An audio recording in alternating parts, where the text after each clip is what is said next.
نحمدہ ونصلی ونسلم علی سیدنا و مولانا محمد رسولہ النبی الامین المکین الحنین الکریم الرؤوف الرحیم اما بعد فاعوذ باللہ من الشیطان الرجیم بسم اللہ الرحمن الرحیم۔ واجب الاحترام ساتھی، اللہ تعالیٰ کا بے پناہ لطف و کرم اور اس کا احسان عظیم ہے کہ جس کی توفیق سے ہم اس کے ذکر کے لیے اس کے گھر میں جمع ہیں۔ آج ہم اللہ کی توفیق سے سورہ الانعام کی آیت نمبر 163 سے اپنے مضمون کا آغاز کریں گے۔ اللہ کریم نے ارشاد فرمایا: لا شریک لہ وبذالک امرت وانا اول المسلمین۔ اس کا کوئی شریک نہیں اور اس کا مجھے حکم دیا گیا ہے کہ میں سب سے پہلا مسلمان ہوں۔ اس آیہ مبارکہ کو جو ہم نے پچھلی نشست میں جس جگہ پر گفتگو چھوڑی تھی، آیت نمبر 162 کے ساتھ ملائیں گے تو پھر سمجھ آئے گی۔ یہ پچھلا مضمون جو اتنا چل رہا ہے دین پر، شرک پر، جو پچھلی سورہ آیت کریمہ تو اس میں اللہ نے یہ فرمایا تھا کہ میرے محبوب صلی اللہ علیہ وآلہ وسلم آپ ان سے فرما دیجئے کہ بے شک میری نماز، میرا حج، میری قربانی، یعنی کہ ان سارے اعمال کے سمیت میری ساری کی ساری جو بندگی ہے، میری زندگی اور میری موت اللہ ہی کے لیے ہے جو تمام جہانوں کا رب ہے۔ اور اس کے ساتھ رب کریم نے پھر فرمایا کہ میرے محبوب آپ یہ بھی فرما دیں کہ اس کا کوئی شریک نہیں اور اسی کا مجھے حکم دیا گیا کہ میں سب سے پہلا مسلمان ہوں۔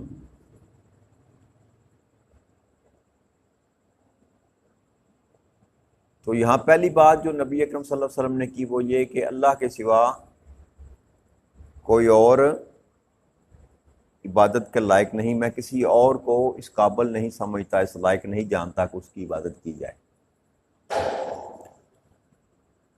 اور دوسری بات جو اللہ کریم نے یہ ارشاد فرمائی کہ میں سب سے پہلا مسلمان ہوں، وہی وبذالک امرت، اسی نے مجھے حکم دیا اور میں سب سے پہلا مسلمان ہوں۔ اس میں اس آیہ مبارکہ میں صراحت کے ساتھ رب کریم نے یہ بات بیان کی کہ نبی اکرم صلی اللہ علیہ وآلہ وسلم کائنات کے سب سے پہلے مسلمان۔ تو سوال یہ پیدا ہوتا ہے کہ جب آپ صلی اللہ علیہ وسلم سے قبل تو کم و بیش جو ہم سنتے چلے آ رہے ہیں کہ 1,24,000 نبی، رسول اور پیغمبر بھی گزرے، وہ بھی سارے مسلمان تھے، اور پھر ان کی امتیں جتنی بھی گزری، جس نبی کے بھی ماننے والے تھے، ان سب کا ٹائٹل اللہ کریم نے مسلمان ہی رکھا۔ تو لاکھوں کروڑوں مسلمان تو نبی اکرم صلی اللہ علیہ وسلم کی آمد سے قبل گزر چکے تھے، تو پھر یہ فرمانا کہ وَأَنَا أَوَّلُ الْمُسْلِمِينَ، میں سب سے پہلا مسلمان ہوں، یہ کیسے؟ تو اس بات کو نبی اکرم صلی اللہ علیہ وسلم کی کئی حدیثیں مبارک ہیں جو اس بات کی دلالت کرتی ہیں، جیسا کہ ہمارے نبی سیدنا محمد مصطفیٰ صلی اللہ علیہ وآلہ وسلم نے یہ فرمایا، حضرت ابو ہریرہ بیان کرتے ہیں کہ آپ نے فرمایا ہم آخر میں ہیں اور قیامت کے دن سابق ہوں گے۔ ہم آخر میں ہیں لیکن قیامت کے دن سابق ہوں گے، ہم سب سے آگے ہم ہوں گے۔ امت اور سرکار دو جہاں صلی اللہ علیہ وسلم سب سے اینڈ پر آئی، مگر قیامت کے روز سب سے پہلے ہوں گے۔ ایک حدیث مبارک ہے۔ اور یہاں جو معنی استعمال کی ہے یہ معنی الخلق ہیں کہ نبی اکرم صلی اللہ علیہ وسلم کی پیدائش، آپ کی بعثت سارے نبیوں سے بعد میں ہوئی، لیکن تخلیق کے لحاظ سے آپ پہلے انسان ہیں، آپ پہلے انسان ہیں اور پہلے مسلمان بھی ہوئے، پہلے مسلمان بھی ہوئے. جیسے نبی اکرم صلی اللہ علیہ وسلم نے بیان فرمایا، حضرت ابو ہریرہ کی بھی یہی حدیث مبارک ہے کہ صحابہ نے پوچھا کہ یا رسول اللہ صلی اللہ علیہ وسلم آپ کے لیے نبوت کب واجب ہوئی، نبوت کب واجب ہوئی؟ تو فرمایا اس وقت آدم روح اور جسد کے درمیان تھے، یعنی کہ آدم علیہ السلام بھی ابھی عالم خلق میں موجود نہ تھے، جسد اور روح کے درمیان تھے، یعنی کہ جسد بھی تیار تھا، روح بھی تھی، لیکن ابھی ان کا ملاپ نہیں ہوا. آپ کو اللہ کریم نے زندہ نہیں کیا تھا، آدم کی تخلیق نہیں تھی، انڈر پروسیس تھے آپ. میں اس وقت بھی نبی تھا، میں اس وقت بھی. تو اگر آپ نبی تھے تو پھر مسلمان بھی اس وقت تھے آپ، ٹھیک ہے نا. یہ یاد رکھیے گا کہ نبی جو ہوتا ہے یا رسول جو ہوتے ہیں، جتنے بھی نبی اور رسول ہیں، پیغمبر ہیں، یہ بعد میں مسلمان نہیں ہوتے. ان کو تخلیق سے پہلے ہی اللہ کریم نے ان ارواح کو بھی مسلمان کر رکھا تھا. جی یہ تو عمر اس کا عمر تھا نا. جیسے سورہ بقرہ میں اللہ کریم نے کہا نا کہ میں نے عہد لیا سب سے، روحوں سے، نبی اکرم صلی اللہ علیہ وسلم بلکہ تمام نبیوں کی روحوں سے عہد لیا. تو نبیوں کی روحیں جو تھی وہ بھی مسلمان تھیں. تو اس لحاظ سے خلقت کے حلق کے لحاظ سے نبی اکرم صلی اللہ علیہ وسلم پہلے ہیں. آپ کو یہ شرف بھی حاصل ہے، فضیلت بھی حاصل ہے، بعثت آپ کی سب سے آخر پر ہوئی. اسی طرح ایک اور حدیث مبارک ہے حضرت ابو ہریرہ سے، یہ بھی حضرت ابو ہریرہ سے مروی ہے کہ رسول اکرم صلی اللہ علیہ وسلم نے فرمایا میں خلق کے اعتبار سے تمام نبیوں میں اول ہوں اور بعثت کے اعتبار سے آخر ہوں، یعنی کہ تخلیق میں پہلا نمبر میرا آتا. اسی طرح حضرت قتادہ نے بیان کرتے ہیں کہ رسول اکرم صلی اللہ علیہ وسلم نے فرمایا کہ خلق میں سب سے اول ہوں اور بعثت میں سب سے آخر ہوں. اور ایک اور حدیث مبارک ہے کہ حضرت ارباد بن ساریہ رضی اللہ تعالیٰ بیان کرتے ہیں کہ میں نے رسول اکرم صلی اللہ علیہ وسلم سے کو یہ فرماتے ہوئے سنا کہ میں اللہ کے پاس خاتم النبیین لکھا ہوا تھا، یعنی کہ آپ کو نبوت دینے سے پہلے اللہ نے یہ بھی فیصلہ کر لیا تھا کہ آپ کے بعد کوئی نبی نہیں آئے گا. اور آدم ہنوز مٹی اور گارے میں تھے اس وقت جب میری ختم نبوت کا بھی فیصلہ کر لیا گیا تھا. اس وقت ابھی آدم بھی اللہ نے ان کو بھی اپنا نائب مقرر نہیں کیا تھا. تو اس لحاظ سے نبی اکرم صلی اللہ علیہ وسلم اپنی ایک دوسرا قول بھی آتا ہے کہ اپنی امت میں سب سے پہلے مسلمان تھے. تو یہ قول جو ہے نا یہ آتا ہے، لیکن یہ بات جو ہے نا زیادہ قرینے احوال نہیں. یہ ہے کہ تمام کائنات میں سب سے پہلے جس ہستی کو تخلیق کیا گیا وہ نبی اکرم صلی اللہ علیہ وآلہ وسلم ہی تھے. اس لیے کہا گیا وَأَنَا أَوَّلُ الْمُسْلِمِينَ کہ میں مسلمانوں میں سے سب سے پہلا ہوں، مسلمانوں میں سے سب سے پہلا ہوں. آگے اللہ کے ارشاد فرمایا قُلْ أَغَيْرَ اللَّهِ أَبْغِي رَبًّا وَهُوَ رَبُّ كُلِّ شَيْءٍ وَلَا تَكْسِبُ كُلُّ نَفْسٍ إِلَّا عَلَيْهَا وَلَا تَزِرُ وِزْرَةٌ وِزْرَ أُخْرَى ثُمَّ إِلَىٰ رَبِّكُمْ مَرْجِعُكُمْ فَيُنَبِّئُكُم بِمَا كُنتُمْ فِيهِ تَخْتَلِفُونَ. اور آپ یہ بھی فرما دیجئے میرے محبوب صلی اللہ علیہ وسلم کہ کیا میں اللہ کے سوا کوئی دوسرا رب تلاش کروں، حالانکہ وہی ہر شے کا پروردگار ہے اور ہر شخص جو بھی کرتا ہے اسی پر اس کا وبال ہوتا ہے، اور کوئی بوجھ اٹھانے والے دوسرے کا بوجھ نہیں اٹھائے گا. پھر تم اپنے رب ہی کی طرف لوٹنا ہے، پھر وہ تمہیں ان باتوں سے آگاہ فرما دے گا جن میں تم اختلاف کیا کرتے تھے.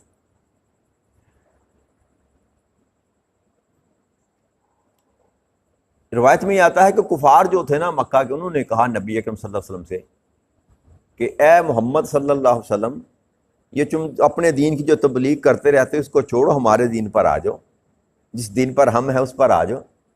ہمارے خداؤں کی عبادت کیا کریں آپ، ہم دنیا اور آخرت میں آپ کی ہر ضرورت کی کفالت کریں گے، آپ اپنے دین کو چھوڑ دیں. اس موقع پر اللہ کریم نے آیت کریمہ کا نزول جو ہے شان نزول اس کا یہ لکھا جاتا ہے کہ آپ کو کہا گیا کہ اس دین کو چھوڑیں، ہمارے دین پر آ جائیں، ہم ہر قسم کی آپ کی کفالت کریں گے، دنیا میں بھی کفالت کریں گے اور آخرت میں بھی آپ کی کفالت کریں گے۔ اس کا جواب اللہ نے دیا کہ میرے محبوب ان سے کہہ دیجئے کہ میں اللہ کے سوا کسی کو چھوڑ کر رب کیوں مان لوں، مجھے تلاش کرنے کی بھی کیا ضرورت ہے، میں کیوں تلاش کروں کسی اور رب کو، حالانکہ وہی ہر شے کا پروردگار ہے، جس کی میں عبادت کرتا ہوں حقیقت میں وہی رب ہے، وہی سب کے پالنے والا ہے، تو اس کے ہوتے ہوئے مجھے کسی اور کی تلاش کرنے کی حاجت اور ضرورت نہیں ہے۔ پھر اللہ کے ارشاد فرمایا جو شخص کرتا ہے وہی اس کا ذمہ دار ہے، جو گناہ کرتا ہے اس کا وبال اسی پر ہوتا ہے، کوئی بوجھ اٹھانے والا دوسرے کا بوجھ نہیں اٹھائے گا۔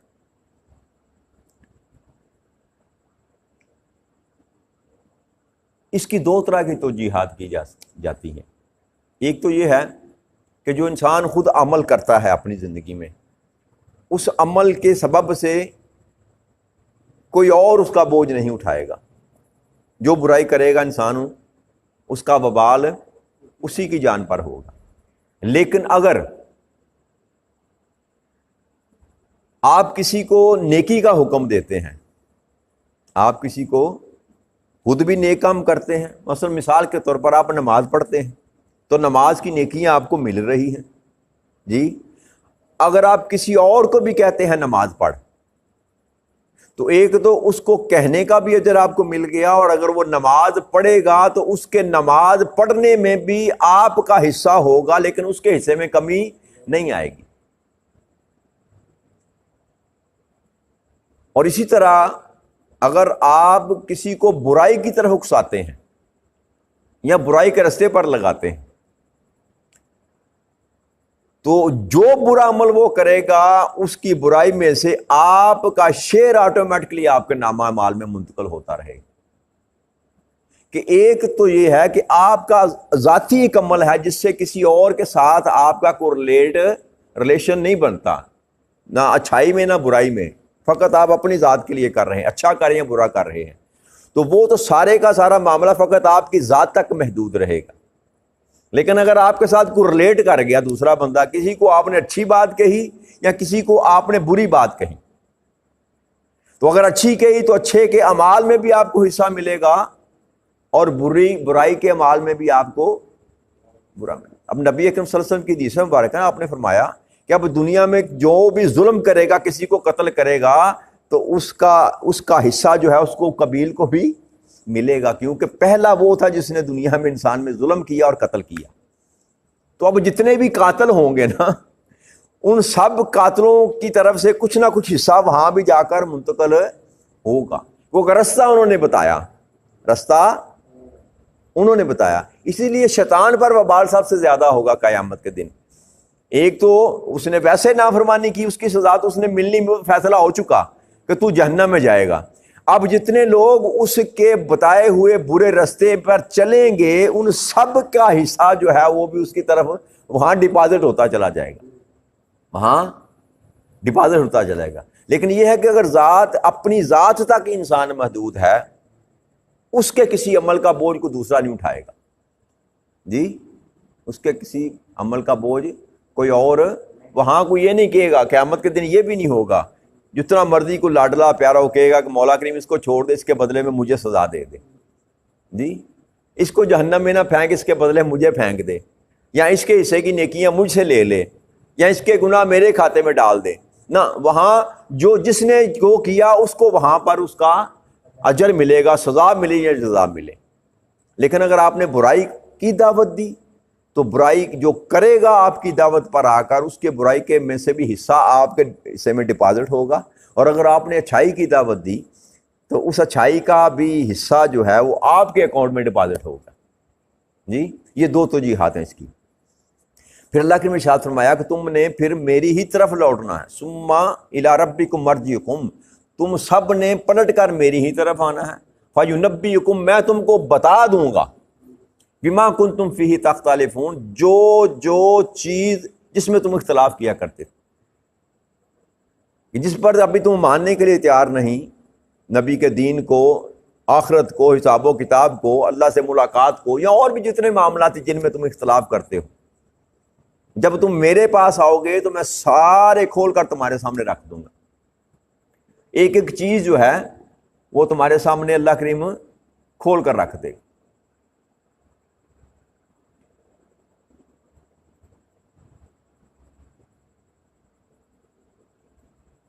تو یہ قاعدہ اور قانون رب کریم نے یہ بنا دیا کہ کوئی بھی کسی کے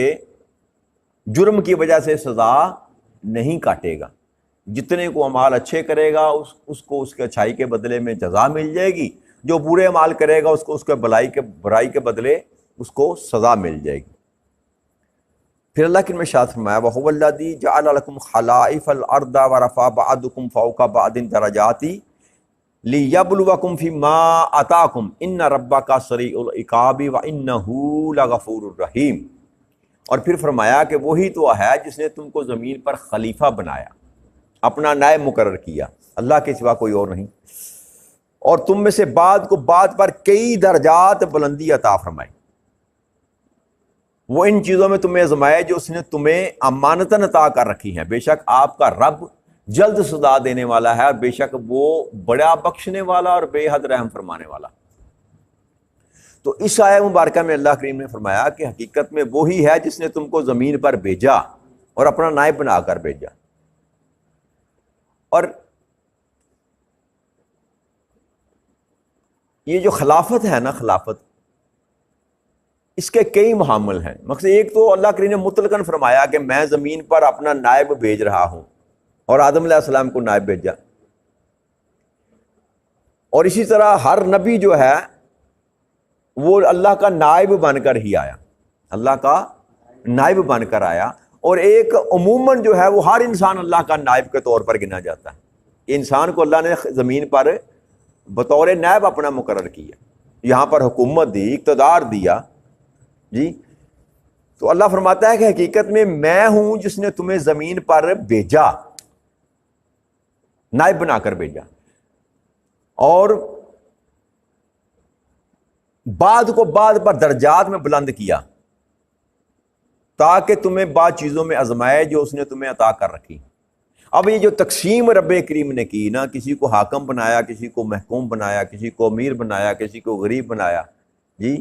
کوئی کسی کے دستے نگر ہے، کوئی دینے والا ہے، کوئی لینے والا ہے. یہ ساری تقسیم جو رب کریم نے بنائی، اللہ فرماتا ہے کہ یہ میں نے تمہیں آزمانے کے لیے رکھا، تمہاری آزمائش کے لیے رکھا. میں دیکھنا چاہتا ہوں، کیا دیکھنا چاہتا ہوں کہ کسی کو عزت دیا، شرف بخشا، عقل بخشی، رزق دیتا، مال دیا، شجاعت دی،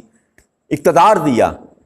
تو وہ اب کیسے اس کو خرچ کرتا ہے؟ اپنے مراتب کو، اپنے درجات کو، اپنی اس حکومت کو، اپنے اس مال کو کس طرح استعمال کرتا ہے؟ گویا اپنے تفاخر کے لیے، اپنی عیاشی کے لیے، اپنی زندگی کی خوشیاں تلاش کرنے کے لیے، فقط اپنی ذات کے لیے ہی ان سارے معاملات کو تصرف میں لے کر آتا ہے، یا مجھے راضی کرنے کے لیے بھی کچھ کرتا ہے؟ یہ بھی آزمائش کے طور پر ہے. اور دوسرا یہ کہ جس کو کسی مصیبت میں مبتلا کیا، غربت میں مبتلا کیا، اللہ دیکھنا یہ چاہتا ہے کہ کیا یہ اس معاملے میں آ کر مجھ سے طلب کرتا ہے، مجھ سے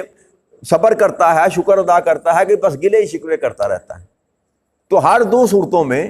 اللہ فرماتا ہے کہ میں نے تم کو آزمائش کے لیے جو کچھ بھی عطا تم کو کیا، اس لیے عطا کیا کہ میں تمہاری آزمائش کر سکوں، تمہیں پرکھ سکوں کہ تم کرتے کیا ہو. تو ہر بندہ جو زمین پر اللہ کے نے جس کو بھیجا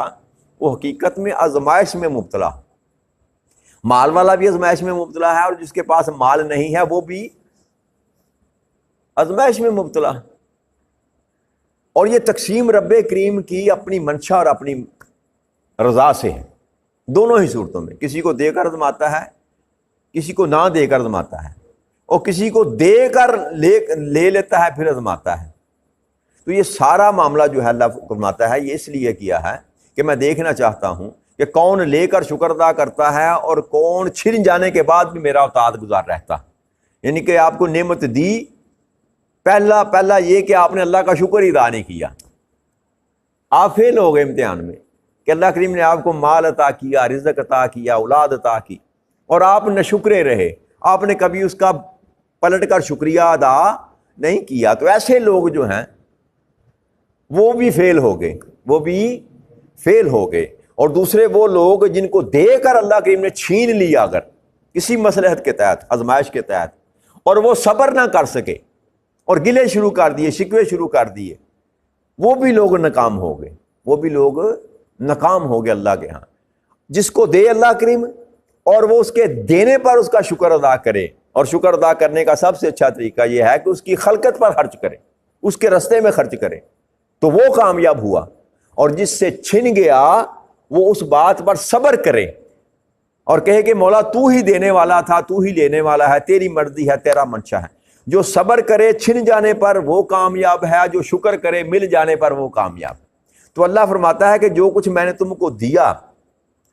درجات میں بلندی جو کی، وہ بھی تمہارے عطا کرنے میں جو کمی ہے، بیشی ہے، کسی کو عطا زیادہ دیا، کسی کو کم دیا، یہ سارے کا سارا جو معاملہ ہے یہ اس لیے ہے کہ جو امانتاً تجھ کو میں نے عطا کیا تھا اس میں تجھ کو آزمانا چاہتا تھا کہ تو انسان کرتا کیا ہے۔ اور اب یاد رکھاں کہ ان قریب اللہ کریم تم سے حساب لینے والا، انک ربک سریع العقاب، تم سے جلد حساب لینے والا ہے، جلد حساب لینے والا ہے۔ اور پھر فرمایا وَإِنَّهُ لَغَفُورٌ الرحیم، اور بڑا بخشنے والا اور بے حد رحم فرمانے والا، کہ جنہوں نے نافرمانی کی، اللہ کی بات پر کان نہ دھرے اور اپنی من مرضی سے زندگی بسر کی، ان کا سخت حساب ہوگا اور جلد ہوگا۔ جب اللہ کریم کہتا ہے نا بہت جلد، جی ہمارے لیے شاید ٹائم بہت لمبا ہو، ہمارے لیے ٹائم شاید بہت لمبا ہو، لیکن اللہ کے لیے وہ جلد ہی ہے۔ جی ہم جس گنتی کو کرتے ہیں نا، وہ اللہ کے ہاں اس گنتی کا کوئی تصور نہیں ہے۔ جب وہاں جائیں گے نا تو پوچھا جائے گا، قرآن کریم کے آگے آئے گا ذکر، قرآن کریم ذکر کریں گے اس میں، اللہ پوچھے گا بتاؤ کتنی دیر رہ کے آئے نا تم زمین پر، تو کہا گیا جائے گا جیسے عصر کی نماز کا وقت ہوتا ہے، بس اتنا۔ کچھ کہے گا کہ دن کا کچھ حصہ، کچھ کہیں گے شاید ایک دن، یعنی کہ 50 سال 100 سال 200 سال جتنی زندگی آپ نے گزاری وہ ایسے لگے گا جیسے کچھ لمحے آپ نے زندگی کے گزارے۔ تو اللہ کے ہاتھوں پیمانوں کی یہ بات ہے، تو اگر وہاں کی کیلکولیشن کی جائے تو یہ ہماری زندگی کچھ بھی نہیں۔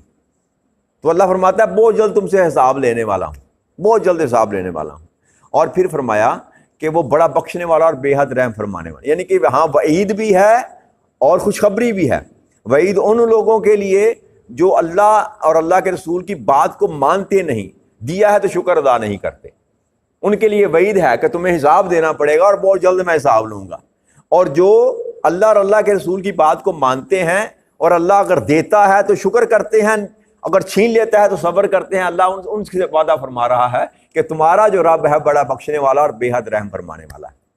تو جو منکر رہے، جو کافر رہے، جو ناشکرے رہے، ان سے حساب لیا جائے گا، اور جو اللہ اور اللہ کے رسول کی بات پر عمل پیرا رہے